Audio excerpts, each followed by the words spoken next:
First of all, thank you. Thanks You're for welcome. coming and helping us in this area. As I listened, well, first, I was checking 111,807 Twitter followers, just in case you were wondering. Oh, okay, good. And Michael tweeted 3 times during his presentation too. It was just, I'm kidding. It's not easy, but As you were talking, I was thinking about the word disheartened and about the word discouraged.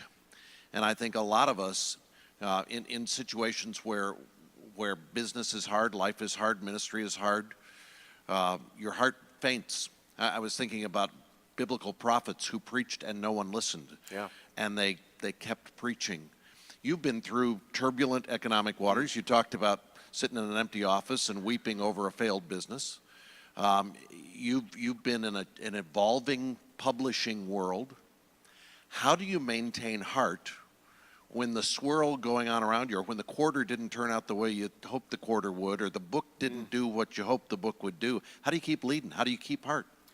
well, that's a great question. And for me, it really comes back to making sure that my life is centered in God.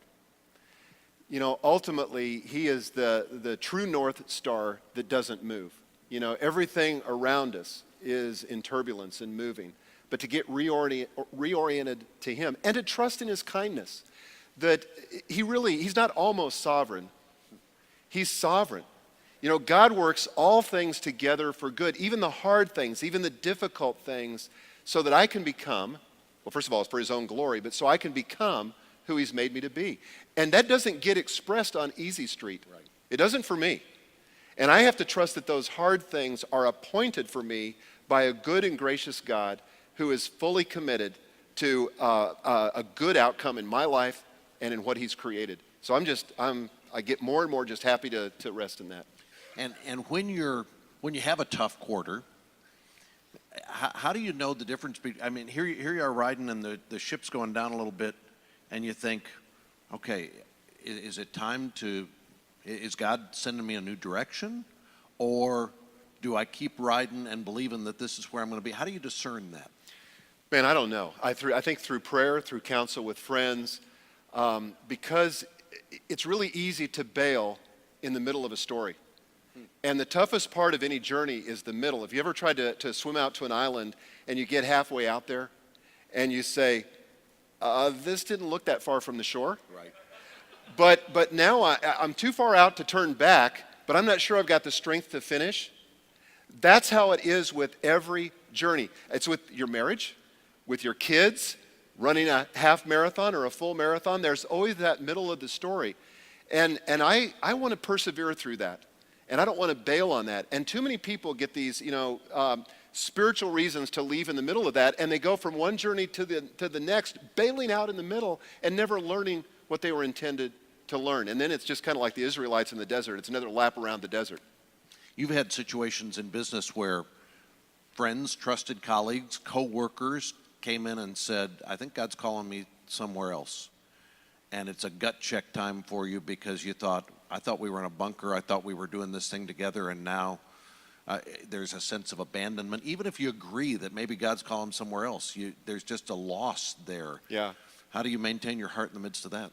Well, I think one is to acknowledge that anytime we lose something, there's going to be a sense of loss, and that's okay. It's okay for us to grieve. We just don't grieve as those who don't know God, Paul says in 1 Thessalonians. But I think to understand, again, that God is sovereign, that He moves the players around on the chessboard as He will, and that anything we have in this life, whether it's the people that work with us, the particular assignment He's given us at this point, is temporary.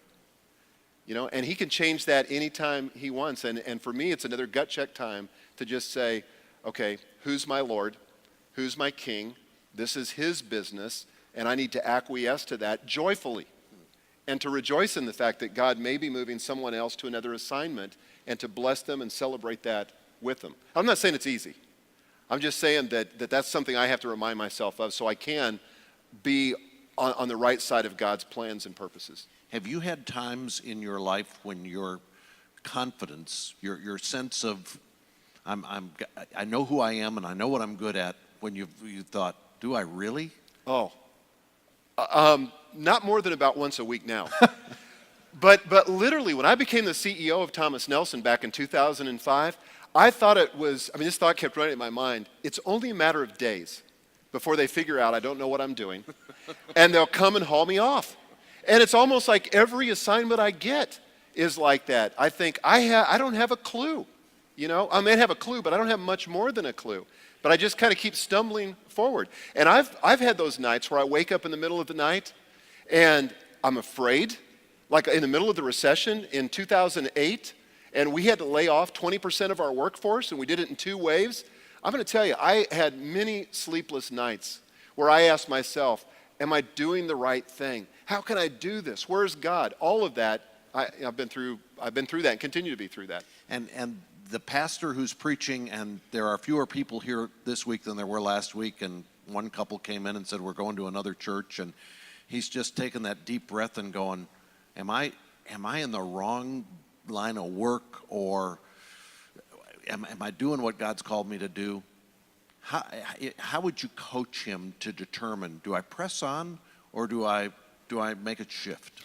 Well, I think, you know, you've got to have your eyes fixed on God and upon his calling for your life. I mean, I was thinking through this the other day with, maybe we were talking about it actually before this morning, about the Old Testament prophets, many of them who preached for years with no results. Right.